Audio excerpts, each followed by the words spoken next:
A large number of highly radioactive isotopes released by the destruction of Fukushima Daiichi grossly contaminated the Japanese mainland. Most of these radionuclides had short half-lives, which meant they would essentially disappear in a matter of days or months.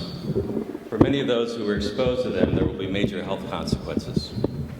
However, there are some radioactive elements that will not rapidly disappear, and it is these long-lived radionuclides that will remain to negatively affect the health of all complex life forms that are exposed to them. Chief among them is cesium-137, which has taken on special significance because it's proven to be the most abundant of the long-lived radionuclides that has remained in the environment following the nuclear disasters at Chernobyl and Fukushima. It has a 30-year radioactive half-life, which is why it persists in the environment. Scientists now believe that it will be 180 to 320 years before the cesium-137 around the destroyed Chernobyl reactor actually disappears from the environment. Cesium is water-soluble and quickly makes its way into soils and waters. It is the same atomic family as potassium, and it mimics it, acting as a macronutrient. It quickly becomes ubiquitous in contaminated ecosystems. It is distributed by the catastrophic accidents at nuclear power plants because large quantities of volatile radioactive cesium build up inside the fuel rods of nuclear reactors. Thus, any accident at a nuclear reactor that causes the fuel rods to rupture, melt, or burn will cause the release of radioactive cesium gas. Long-lived radionuclides, such as cesium-137, are something new to us as a species.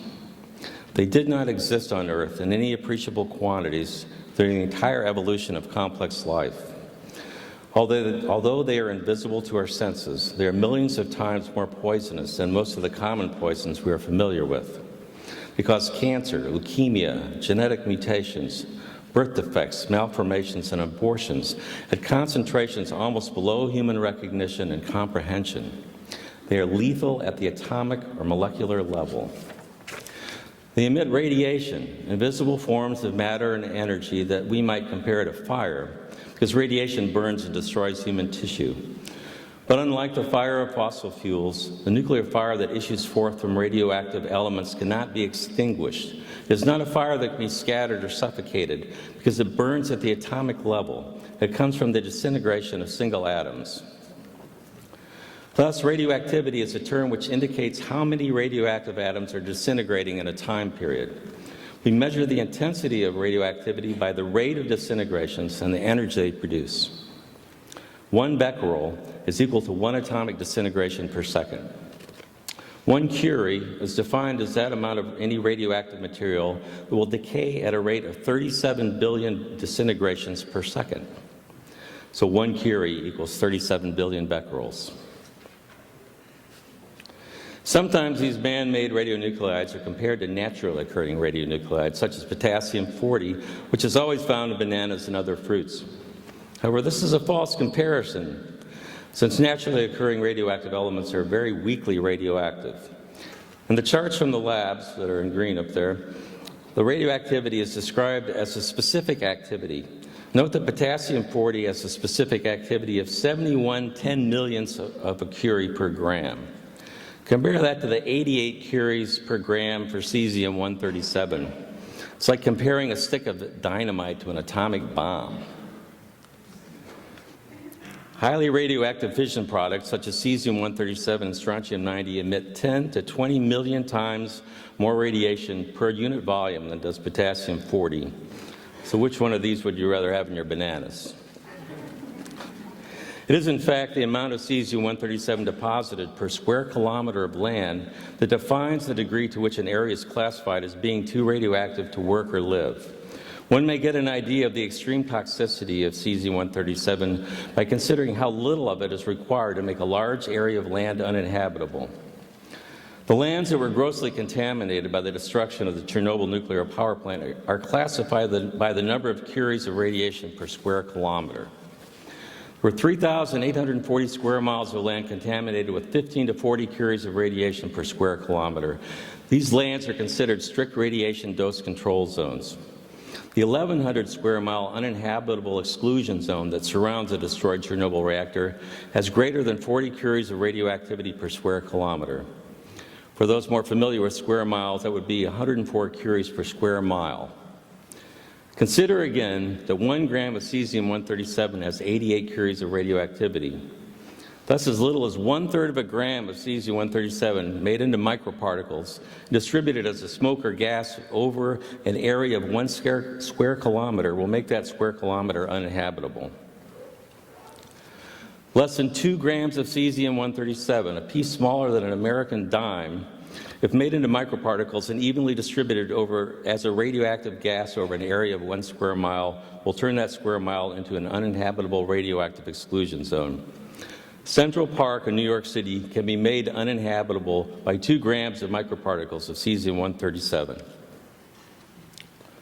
Hard to believe, isn't it? Remember, these nuclear poisons are lethal at the atomic level.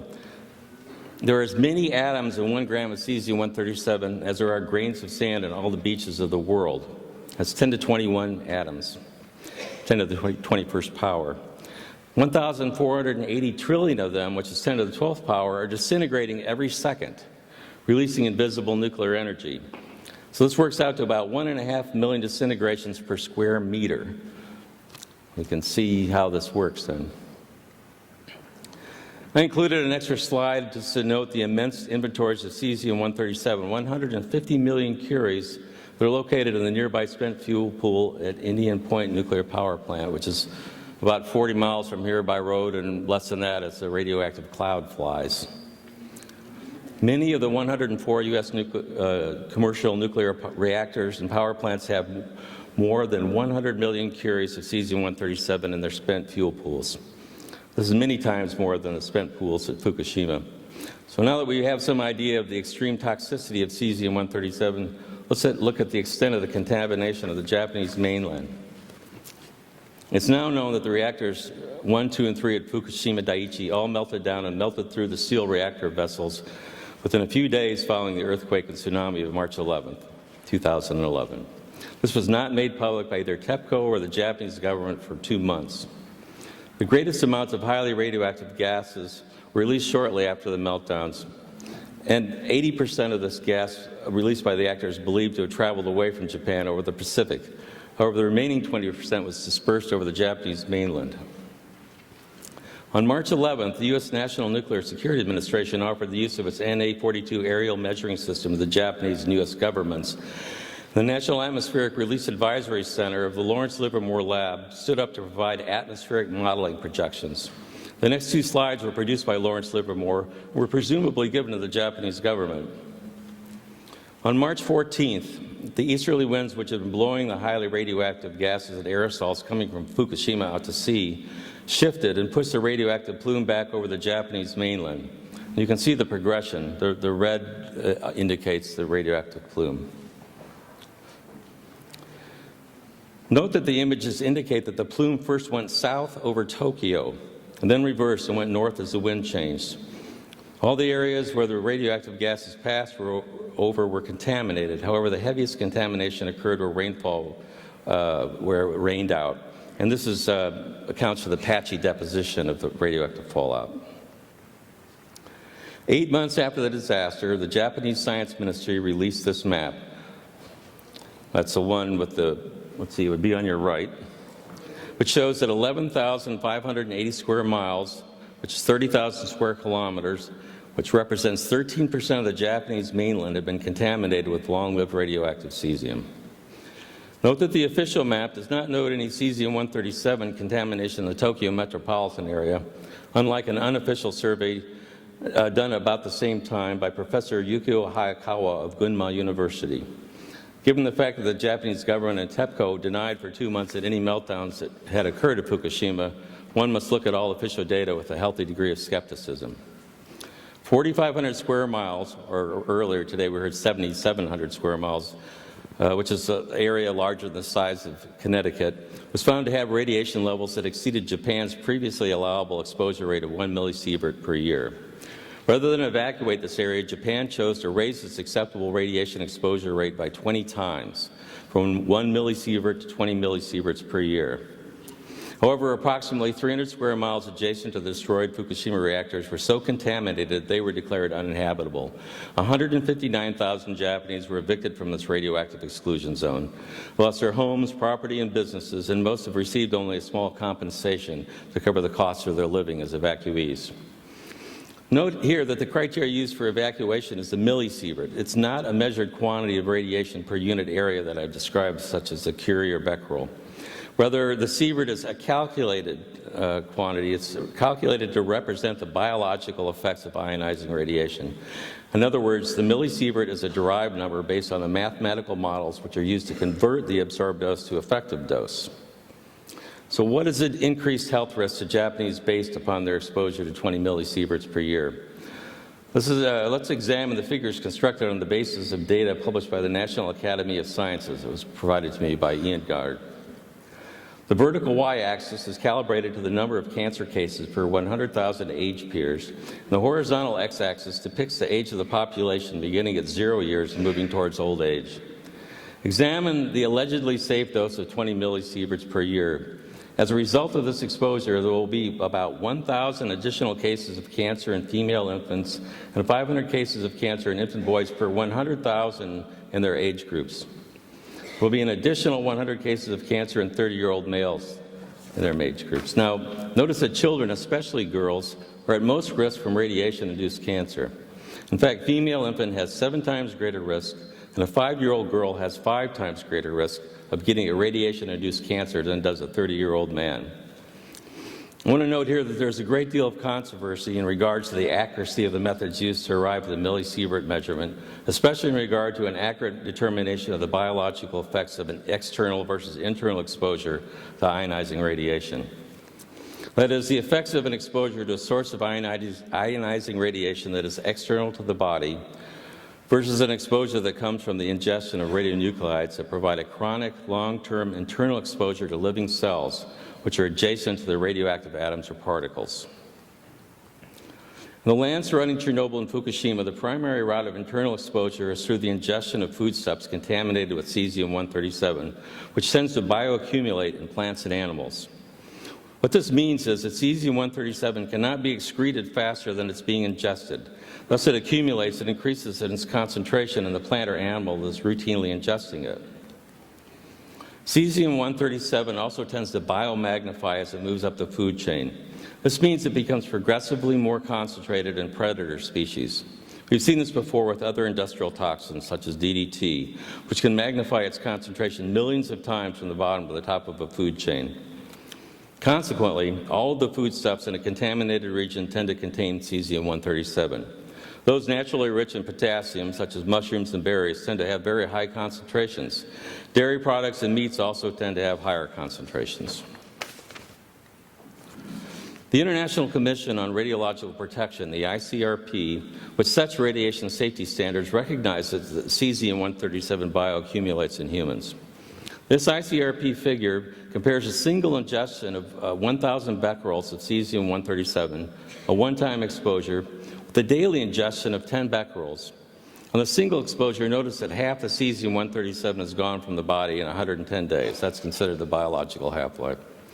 Note also that with a routine daily ingestion of 10 becquerels of cesium-137, the total radioactivity within the body continues to rise until after about 500 days there are more than 1,400 becquerels of radioactivity measured in the body. Becquerels can be counted in living persons because cesium-137, the decay of cesium-137 emits gamma radiation which passes through the body and can be measured by a whole body counter. So they have a chair that kids can sit in, or anyone, and they can calculate the amount of becquerels per kilogram of body weight. So in a 70-kilogram adult, based on this, the total body activity of 1,400 becquerels would correspond to 20 becquerels per kilogram of body weight. And a 20-kilogram child would be 70 becquerels per kilogram of body weight. The ICRP document does not specify the average age or weight of those examined in the study. However, the safety standards that have been set by the nuclear industry do not consider this level of chronic exposure to so-called low-dose radiation to be a significant danger to human health. The ICRP states in this document that a whole body activity of 1,400 becquerels is equivalent to an exposure 1/10 of millisievert per year. In other words, the radiation models used by radiation biologists to convert this level of internal absorbed dose to effective dose do not predict serious health risks from such exposures. In fact, they stated it's safe to have 10 times this exposure level. There is, however, strong evidence that the ingestion of these levels of so-called low-dose radiation are, in fact, particularly injurious to children. Research done by Dr. Yuri Baniszewski and his colleagues and students in Belarus during the period 1991 through 1999 correlated whole-body radiation levels of 10 to 30 becquerels per kilogram of whole body weight with abnormal heart rhythms and levels of 50 becquerels per kilogram of body weight with irreversible damage to the tissues of the heart and other vital organs. One of the key discoveries made by Baniszewski was that cesium-137 bioconcentrates into endocrine and heart tissues, as well as the pancreas, kidneys, and intestines. This goes completely against one of the primary assumptions used by the ICRP to calculate effective dose as measured by millisieverts, that cesium-137 is uniformly distributed in human tissues. Let me restate that this current ICRP methodology, the current ICRP methodology is to assume that the absorbed dose is uniformly distributed in human tissues. This is, in fact, not the case. This table, taken from Baniszewski's chronic cesium-137 incorporation in children's organs, compares the radioactivity measured in 13 organs of 6 infants. Very high specific activity, that is, levels of radioactivity, often 10 times higher than in other organs and tissues, were found in the pancreas, thyroid, adrenal glands, heart, and intestinal walls. Baniszewski summarized his 9 years of research in the study entitled Radioactive Cesium in the Heart. With the help of friends, I've just finished editing a new Russian-English translation of this work. It was never previously translated, in large part because shortly after Dr. Baniszewski presented it to the Parliament and the President of Belarus, he was summarily arrested and imprisoned. Government agents entered the medical institute which he directed and destroyed his archived slides and samples. After he was released from prison, he was held under house arrest. It was during this time that he actually wrote the study. He did so in an attempt to preserve his research, knowing that he was about to be in prison again for a very long time. Just as Soviet physicians were forbidden to diagnose a radiation-related illness following Chernobyl, the Belarusian government acted to suppress the work of Baniszewski, who had been protesting government efforts to resettle people back into land badly contaminated with cesium-137. In radioactive cesium in the heart, Baniszewski also did a correlation between the amount of cesium-137 in live children and their heart function. He worked with the Belrad Institute, which conducted more than 100,000 whole body counts in Belarusian children, measuring the amounts of internally ingested cesium-137 in each child. There were so many contaminated children in Belarus that it was difficult to find any with 0 becquerels per kilogram. However, only those with less than 10 becquerels per kilogram of body weight had normal electrocardiograms. 35% of the children with 11 to 37 becquerels per kilogram had normal ECGs. 20% of children with 37 to 74 becquerels per kilogram had normal ECGs, and only 11% of those with 74 to 100 becquerels per kilogram had normal ECGs. This slide, which shows the average results from hundreds of autopsies done during 1997, is also taken from radioactive cesium in the heart. Notice a very high concentration of cesium-137 in the thyroid gland. When we generally worry about radioactive iodine concentrating in the thyroid, Baniszewski's work shows us that cesium-137 is likely to play a major role in thyroid cancer too. I want to point out again that the currently accepted medical and legal understanding of cesium-137 is that it is, quote, distributed fairly uniformly, unquote, in human tissues. I copied the webpage from the U.S. EPA website from which this quote is taken. Clearly, the autopsy human tissues samples analyzed by Baniszewski show that this is not the case. This new understanding needs to be incorporated into the way we understand how internally ingested radionuclides act upon the human body. 2 million people in Belarus live on land severely contaminated by cesium-137. Most of the children that live there are not considered to be healthy, although they were before the nuclear power plant at Chernobyl exploded. 14 years after the explosion, 45 to 40% of high school graduates had physical disorders, including gastrointestinal anomalies, weakened hearts, and cataracts, and 40% were diagnosed with chronic blood disorders and malfunctioning thyroids. I'm afraid that there are many Japanese people now living on lands equally contaminated with radioactive cesium. If Japanese children are allowed to routinely ingest foodstuffs contaminated with cesium-137, they will likely develop the same health problems that we see now in the children and teenagers of Belarus and Ukraine. Thus, it's very important that we recognize the danger posed to children by the routine ingestion of contaminated food with cesium-137, wherever they might live. It's also important to prevent further nuclear disasters which release these fiendishly toxic poisons into the global ecosystems. Given the immense amounts of long-lived radionuclides which exist at every nuclear power plant, this is an urgent task. I hope I've made it clear that long-lived radionuclides produced by nuclear power plants are neither safe nor clean. What's suggested is a very bad idea to manufacture these nuclear poisons to try to make electricity. That it's past time we stop manufacturing them and try to manage those which we have already created, which must be isolated from the ecosystems for at least 100,000 years.